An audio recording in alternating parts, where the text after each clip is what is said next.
دراسة تفيد بأن شخص من بين كل 2 مش بيحب العمل اللي بيقوم بيه. ليه بيكون بعض الناس أكتر نجاحا من البعض الآخر؟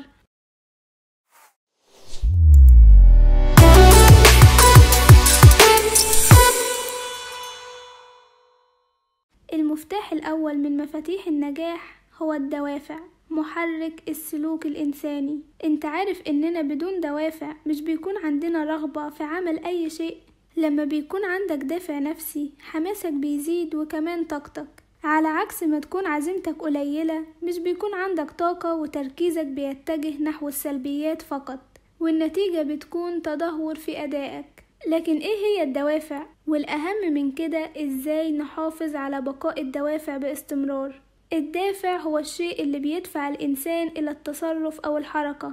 طب ايه هو مصدر الدافع؟ وبيجي منين؟ في 3 أنواع من الدوافع. النوع الأول هو دافع البقاء. دافع البقاء هو اللي بيجبر الإنسان على إشباع حاجته الأساسية من أكل وشرب، بحيث إنه لو كان في نقص في أي حاجة أساسية ففي دافع أساسي داخل الإنسان بيقوم بتنبيهه بالنقص ده، فينشط الإنسان لعمل ما يلزم لإشباع النقص ليعود الجسم لحالته الطبيعية. تخيل إنك بتعدي طريق سريع ولمحت فجأة إحدى سيارات النقل بتتجه نحوك بسرعة. إيه هيكون تصرفك؟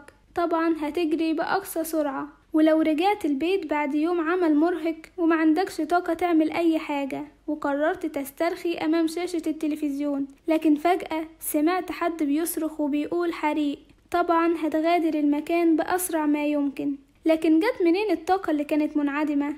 وبناء على ده فمهما كانت طريقة حياتك، لو كان بقائك مهدد هتبقى يقظ أكتر وحماسك هيبقى أقوى لإنقاذ نفسك. ولك أن تتخيل لو كان عندك النوع ده من الحماس دايما، تخيل قوتك هتزيد إزاي وكم من النتائج الأفضل اللي هتحققها. النوع التاني من الدوافع هي الدوافع الخارجية، بيكون مصدرها العالم الخارجي كمحاضر ممتاز أو من أفراد العيلة أو الكتب إلى آخره. مشكلة الدوافع الخارجية إنها بتتلاشى بسرعة. لو رئيسك في العمل قابلك بابتسامة، فهل ده هيأثر عليك في العمل؟ طيب لو حصل العكس وقابلك بطريقة جافة، فده هيأثر على يومك؟ بالتأكيد هيأثر على يومك، ومن الممكن إنه يأثر على حالتك النفسية لمدة طويلة. للأسف الإنسان بيعتمد اعتماد كبير على الدوافع الخارجية علشان يحس بتقدير رؤسائه وأفراد عيلته. النوع الثالث هي الدوافع الداخلية. النوع ده من الدوافع هو أقواهم وأكثرهم بقاءً، بحيث إنك بالدافع الداخلي بتكون موجه عن طريق قواك الداخلية الذاتية اللي بتقودك لتحقيق نتائج عظيمة. خليني أسألك سؤال، لو كنت عايز تتدرب في إحدى النوادي الرياضية واتفقت مع أحد أصدقائك إنه يجي معاك التدريب، وفي آخر لحظة صديقك لغى الميعاد، هتروح لوحدك ولا هتلغي أنت كمان ميعاد التدريب؟ في الوقت ده دوافعك الداخلية هتقولك لو اتدربت جسمك هيكون أقوى وصحتك أفضل، وهتقودك دوافعك الداخلية للذهاب للتدريب مهما حصل، سواء لوحدك أو بصحبة الآخرين. الدوافع الداخلية هي السبب في إن الشخص العادي يعمل حاجات أعلى من المستوى العادي ويوصل لنتائج عظيمة. فالدوافع الداخلية هي القوة الكامنة وراء نجاح الإنسان. المفتاح الثاني من مفاتيح النجاح هو الطاقة، وقود الحياة. الدوافع بتمدك بالطاقة، لكنك في احتياج إلى شيء بجانب الدوافع لتوليد كمية كبيرة من الطاقة. من أهم اللصوص اللي بتسرق طاقتك هو القلق. لما بتحس بعدم أمان بالنسبة لأي شيء متعلق بالعمل أو بالعلاقات الاجتماعية وتفضل دايم التفكير فيه. اللص التاني اللي بيسرق طاقتك هو الإجهاد. لما بتجهد نفسك أكتر من اللازم هتحس بالتعب ونقص في الطاقة. إزاي بقى نقدر نرفع مستويات الطاقة؟ أول حاجة التنفس. التنفس هو أول خطوة لتوليد الطاقة، وتاني حاجة هي نظام التغذية والتمارين الرياضية. المفتاح الثالث هو المهارة. بعض الناس بتقول إن مفيش علاقة بين النجاح والمهارة، وإنها مجرد مسألة حظ. المعرفة أو المهارة هي قوة، وبمقدار المعرفة اللي عندك هتكون مبدع وهيكون عندك فرص أكتر للنجاح. فالمعرفة بترفع درجة ذكائك وبيتفتح ذهنك لأفق ومجالات جديدة. بنلاقي معظم الناس بتصرف كتير على الأكل والعربيات والملابس، لكن مش بتصرف على عقولها. فاقرأ على الأقل لمدة 20 دقيقة يوميا. اتعلم كل حاجة بتتعلق بمجال عملك علشان تبقى ممتاز في أي حاجة بتعملها. المفتاح الرابع هو التصور. لو فكرت شوية وبصيت حواليك ولاحظت المباني والطائرات والكمبيوتر والراديو، هتلاقي ان كل ده كان في يوم من الايام احلام وتخيلات لاشخاص تانيين. فالاحلام هي نقطة البداية لاي نجاح، وهي العامل الاساسي لاي انجاز. واجمل حاجة في خيالنا واحلامنا انها بلا حدود. المفتاح الخامس من مفاتيح النجاح هو الفعل. فالمعرفة لوحدها لا تكفي، لابد ان يصاحبها التطبيق، والاستعداد وحده لا يكفي، فلا بد من العمل. من الممكن ان الحماس يملاك ويكون عندك طاقة عالية ومعرفة والقوة العقلية اللي بتحتاجها للنجاح، لكنك محطتش كل ده في وضع التنفيذ وما نفذتش اي حاجة من اللي اتعلمتها، فهتكون كل المهارات دي بلا قيمة. المعرفة بدون تنفيذ يمكنها ان تؤدي الى الفشل والاحباط. لو عندك حلم ابدأ فورا بالتنفيذ بدون تردد. المفتاح السادس هو التوقع. من المهم انه يكون عندك طاقة وحماس ومهارات وتحط كل ده في وضع التنفيذ عقليا وفعليا، لكن لو ما توقعتش النجاح هتفشل. كل الناجحين في حياتهم بتجمعهم حاجة واحدة، وهو ترقب احسن ما في الحياة. فكل اللي هتتوقعه بثقة تامة هيحصل فعلا في حياتك. فمهما كانت توقعاتك سلبية او ايجابية فهي بتحدد مصيرك.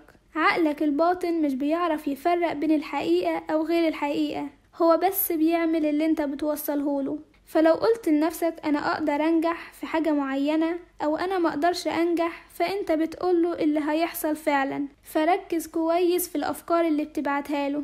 المفتاح السادس هو الالتزام.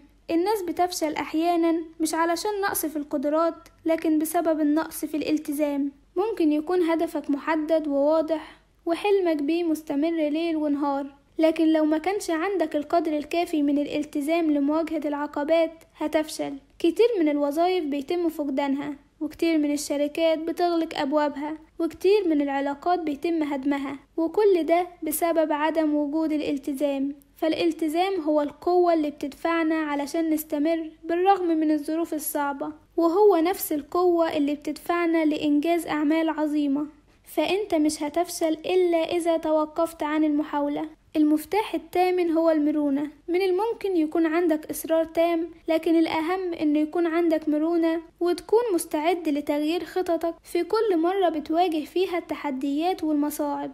المفتاح التاسع هو الصبر. كتير من حالات الفشل في الحياة كانت لأشخاص ما كانوش مدركين إنهم خلاص قربوا من النجاح وقت استسلامهم. كم من مرة استسلمت لموقف ما بسبب عدم كفاية الصبر. عدم الصبر هو أحد الأسباب اللي بتؤدي إلى الفشل، لأنك قبل ما توصل للنجاح غالبا هتقابل عقبات وموانع وتحديات مؤقتة، ولو ما كنتش صبور كفاية مش هتقدر تتخطى العقبات وهتضطر تتنازل عن تحقيق أهدافك.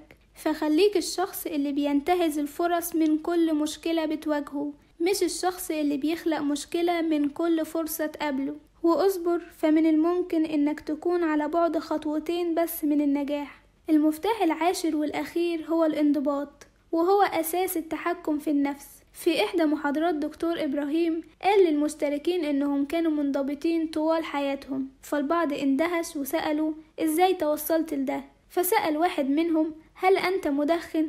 رد وقال له أنا بدخن من 10 سنين وبستهلك علبة في اليوم. فهو منضبط في إنه بيدخن علبة يوميا بانتظام لمدة 10 سنين. وسأل شخص تاني هل تشاهد التلفزيون بانتظام؟ رد وقال له نعم، كل يوم تقريبا من حوالي 12 سنة. فهو منضبط في مشاهدة التلفزيون. المثالين بيوضحوا مدى الالتزام. الأول ملتزم بأنه يقضي على نفسه، والتاني ملتزم بأنه يضيع وقته. فكلنا منضبطين، لكن كتير من الناس بيستخدموا الانضباط في تكوين عادات سلبية زي التدخين والأكل بشراهة. لكن بنلاقي إن الأشخاص الناجحة بيستخدموا قوة الانضباط الشخصي في تحسين مستوى حياتهم والارتفاع بمستوى صحتهم والحياة بطريقة متكاملة. فبدون الانضباط مش هيكون عندنا أي طاقة لتحقيق أي هدف. شيء جميل إنه يكون عندك الرغبة في النجاح وتحسين حياتك، وكمان من الواجب إنك تتصرف وتلتزم وتكون مرن، لكن لو ما كانش عندك الانضباط إنك تستمر على كده كل يوم وبنفس الحماس أكيد هتفشل في النهاية. ابدأ من النهاردة في بناء انضباطك الذاتي، لأنه الوحيد اللي هيساعدك تسعى باستمرار ويضمن لك أعلى مستوى من النجاح. ابدأ بالتدريج وهتلاقي نفسك متجه لحياة مليانة بالسعادة والنجاح. انظر للماضي على إنه كنز من الخبرات واستعملها بحكمة، وانظر للمستقبل على إنه الأمل. وبس كده، أشوفكم الحلقة اللي جاية. باي باي.